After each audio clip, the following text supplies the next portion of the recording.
Hey guys, how's it going? Welcome back to the channel. I'm Nick, and today I'm diving into the epic Freddy vs. Jason, the crossover we were all waiting for. As you know, we just finished up a Friday the 13th review series. We're about to rank them here this Friday, so I figured I would squeeze out this crossover real quick. I know the rest of the guys are probably not going to do this one. Maybe they will. If they do, I'll put a link to their channel down in the description. But if not, I might be solo on this one. If you want to keep up to date with all my content, make sure you like the video, subscribe to the channel, and if you're feeling extra generous, you can go ahead and buy me a coffee. Links to all that will be in the description, guys. But without further ado, let's get into this. So Freddy vs. Jason was released in 2003 and stars Monica Keena, Kelly Rowland, Jason Ryder, Robert Englund as Freddy, and Ken Kersinger as Jason. And this was directed by Ronnie Yu. Now, right off the bat, I just want to say that this movie really brought me closer to this franchise like never before. I wasn't a huge fan of Friday the 13th before this film.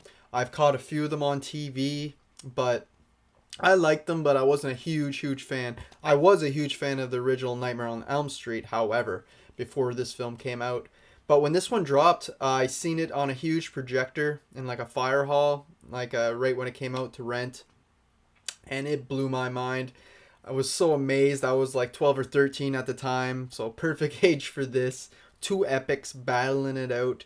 And yeah, it was great. And it really, like I said, got me more into this franchise than ever before. Then I start going back and checking out all the Nightmare movies and all the Friday movies, and I just fell in love with the franchise.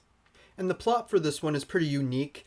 Nobody remembers Freddy anymore. None of the kids in the town or on Elm Street.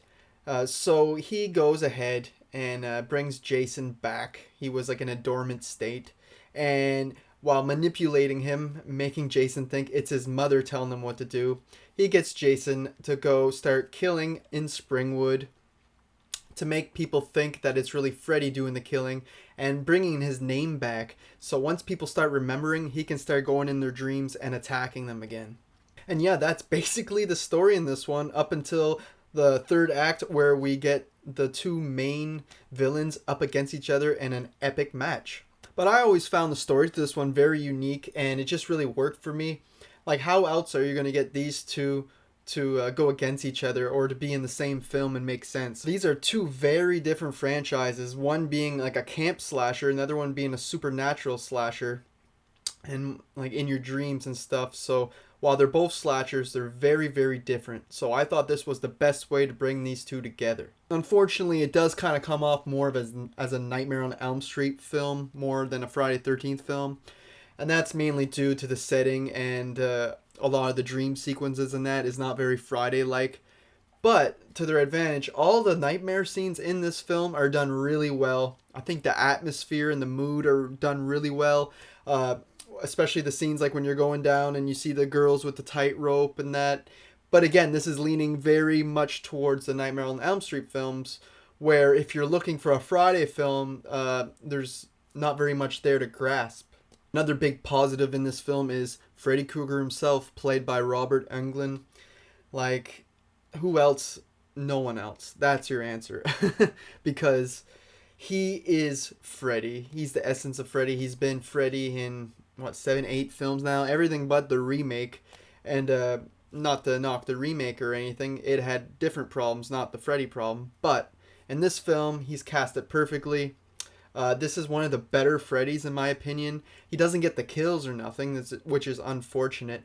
But like the charisma, the character himself is really well done. It's up there with Dream Warriors for me, the original Dream Warriors, and then probably this one for my favorite portrayals of Freddy.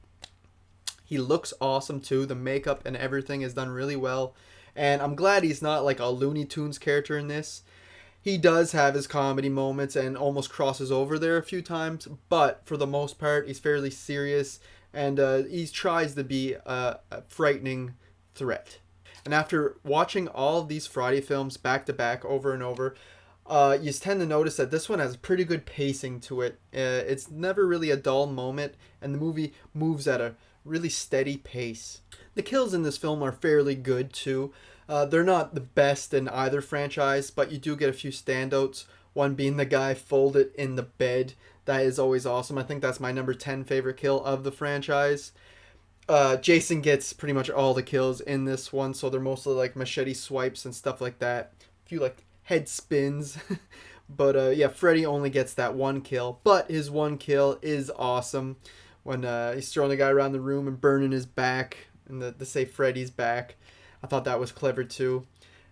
Yeah, he just doesn't get the kills. But if you look at his franchise, he doesn't have that many kills to begin with. He's only at like 38 or 40 or so after like 7, 8 films, where Jason's in the hundreds. So yeah, he's going to have a bigger body count in this. But they probably should have balanced it out a little better. Of course, we got the famous cornfield scene where Jason's on fire going around killing everybody. I always get a kick out of that scene, especially how he steals one of Freddy's kills right before Freddy's about to get Catherine Isabel's character. Yeah, he takes him out first. And Jason is a good guy in that situation because, I mean, she was getting raped, but he accidentally kills the girl at the same time trying to rescue her. Because, you know, Jason does rescue sometimes. Look back at part 8 with Rennie and the drug dealers. If anybody's going to get a kill, it's going to be Jason. And obviously, the big epic finale where we get our Freddy versus Jason. It's what we came here to see. And we do get a pretty epic outing. Right from the get-go when they start fighting in the cabin. Not so much the nightmare stuff. I'll get into that in a little bit. But once Jason brings Freddy into the real world, or I should say Laurie brings Freddy into the real world in the cabin for Jason to fight. And the music starts, and it's just an epic thrill ride right to the end. It honestly feels like a WWF match or something, like a big wrestling match, the way these two are going on. But it's like the two top heavyweight champions against each other, you know? Like a huge WrestleMania match or something. And yeah, it's just awesome with them shooting poles at each other, ripping people's limbs off, well, each other's limbs off, I should say. And it's so over the top. It's so bloody, but I wouldn't want it any other way. And one last thing before I get into the mixed and the bad aspects of the film. I just want to defend the Jason scene where he's in the dream and he's scared of water. Everybody mentions this scene. It gets brought up so often. And I always say the same thing. It makes sense because that's in a nightmare, okay? So this is Jason's like deep subconscious thoughts. So yeah, deep down, he is probably scared of water because he drowned as a little boy with water. So that makes sense. Yeah, he goes in water nowadays when he's going after someone that killed him and that, and it doesn't faze him. And even in this film, later on, after that whole sequence, when he comes out of the water at the end with Freddy's head, he doesn't have a problem with the water because he's an adult now, and that's just like deep in his subconscious. He doesn't think about it. He's just like a Roman killing machine nowadays. But when he put him in that childlike state in his dream and he went real deep in his mind, he was scared of water. To me, that just makes sense, and I just wanted to defend that a little bit because that gets shit on so much. And I'm like, if you keep watching the movie, you'll see that he's not really scared of water. That was all in his head. So getting into the more mixed aspects of the film, right away I have to say the characters. In these last few entries with the Friday series and the Nightmare series, to be honest, the characters are always the weakest points. They're not the worst group we ever followed, but they're definitely not the best group either. They kind of suffer from that post-Scream style written characters, since this is a 2003 film. And our main lead, Laurie Campbell, that's her name in the film, which I think is like Halloween and Evil Dead homages or tributes in this, since there's Freddy versus Jason. She is a terrible final girl. One of the worst. She is not charismatic. She doesn't have much of a personality. I don't like her acting. Her acting's terrible in this. And I just don't buy it, like her character at all. She doesn't seem like final girl material to me. And like I said, her surrounding cast is serviceable, but they're nothing great. We get Kelly Rowland from Destiny's Child. She's okay in this for being a singer. We get John Ritter, a few other ones. Catherine Isabel is in this film. I love her in everything, and she's okay in this. I don't have a problem with her. It's always nice seeing her on screen. But one character I really loved was Mark. He was the one who got killed by Freddy in the bathroom, got all burnt and shit. He was in the institution earlier. I think his character's great. You had the whole thing with him and his brother, and how Freddy killed his brother, and how they break out of the institution. They figure out about the hypnosil, about how that was keeping them from having nightmares, and that's like everything surrounding his character. And it's too bad we get to see him die, but his death is pretty epic. Now, getting into the bad, you haven't heard me mention him yet, but Jason Voorhees. Oh, this guy right here. Everything's backwards in camera. I do not like many things about him. He looks like a black troll from like Lord of the Rings or something. Like, what's with that? His skin's completely black. But yet, around his eyes, half the film, every time he looks, you can see the human color skin. And it's like, bad makeup choice for one thing. He looks like a stupid troll. Don't like it. Where did he get that getup? He's wearing like this big jacket. And yeah, it just doesn't work for me. His machete is a sword at this point. It's so goddamn long. And he's a true zombie Jason, which I don't mind. I like part 6, Jason Lives. I like a few of the zombie Jasons, but this one is the slowest we've seen yet. He like moves at the slowest goddamn pace you've ever seen. I mean, his teleportation skills must be still on point, because he's walking so slow after that guy in the cornfield, and yet when the guy who's running super fast makes it out of the cornfield, he's not far behind. So he still has abilities.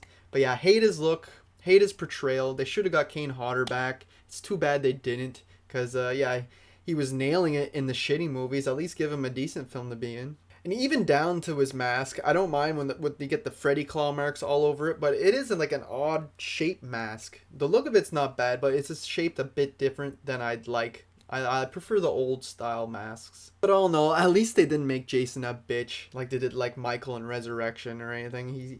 He's not getting beat by Kung Fu. Well, kinda. Freddy does do some like weird moves on him, but he's not getting bitched at and yelled to go back into the other room or nothing. He's a powerhouse in this movie. He takes out so many people, like every kill but one in this film. And yeah, he's no joke, and I'm glad they didn't make him a bitch, even though I don't like his look or his performance. Of course, this is a 2003 film, so certain things didn't age that well either. One being like the weird centipede, the caterpillar stoner thing that Freddy becomes or uses, whatever. The effects on that aren't great. They're not the worst, but not real great. The same thing goes for the got your nose scene. It's like a few things like that. They were nice when the movie came out, but I don't think they aged very well at all. And the same with the way the characters act and their dialogue. But if I was going to have to go ahead and rate this movie, I'm going to have to give it a 7.5 out of 10. I have a really good time with it. It's a fun popcorn flick. You got to turn your brain off for these versus movies. Whether it's like Kong versus Godzilla or like whatever you call that film, never seen it, or Alien versus Predator or anything like that. They're just fun movies. They're not meant to be taken seriously.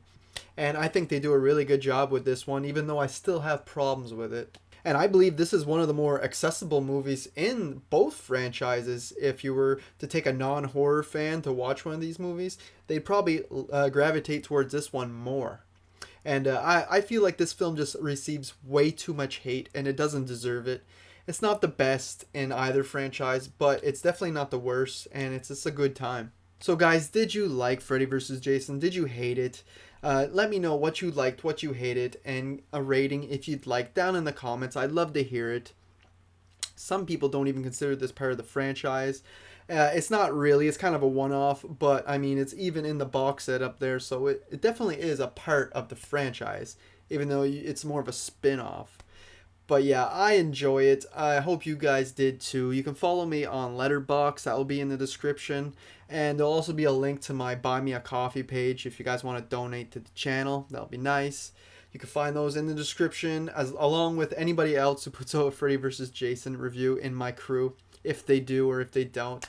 But that's all I got for you guys today. Thanks for watching.